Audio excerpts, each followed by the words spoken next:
ya mafanikio na kukubaliwa ama kukubalika. Ni dua ambayo ina faida nyingi sana.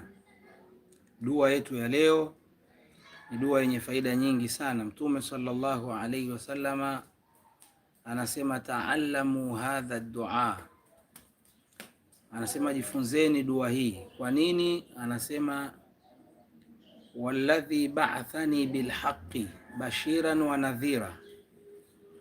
Anasema kwa sababu na hapa kwa yule ambaye amenituma kwa haki kuwa bashiran ni mwonyaji, wa nadhira na mtoaji wa habari njema. Ma daa bihadha dua muslim, muislamu haombi dua hii fi mafazatin mukhifatin illa amina, katika sehemu ya kutisha, isipokuwa Mwenyezi Mungu atampa amani. Yani kama upo sehemu inatisha ukaomba dua hii, Mwenyezi Mungu atakupa amani. Wala jai'un illa shabi'a, wala mwenye njaa haombi dua hii mwenye njaa, isipokuwa Mwenyezi Mungu atampa chakula, atashiba.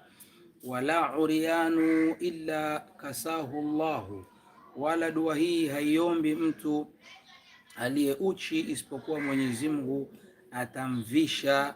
Wala atishanu illa arwahu Allahu, wala dua hii haiombi mtu mwenye kiu. Wala atishanu, wala dua hii tutakayokwenda kuiomba leo haiombi mtu mwenye kiu, illa arwahu Allahu, isipokuwa Mwenyezi Mungu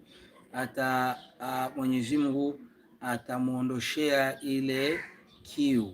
Wala madyunun, wala dua hii tutakayokwenda kuiomba leo Mtume sallallahu alaihi wasallam anasema haiombi mtu anayedaiwa, illa qada Allahu dainahu, isipokuwa Mwenyezi Mungu atamlipia deni lake. Wala makurubun, wala dua hii haiombi mtu mwenye dhiki, illa faraja Allahu karbahu, isipokuwa Mwenyezi Mungu atamuondoshea dhiki yake.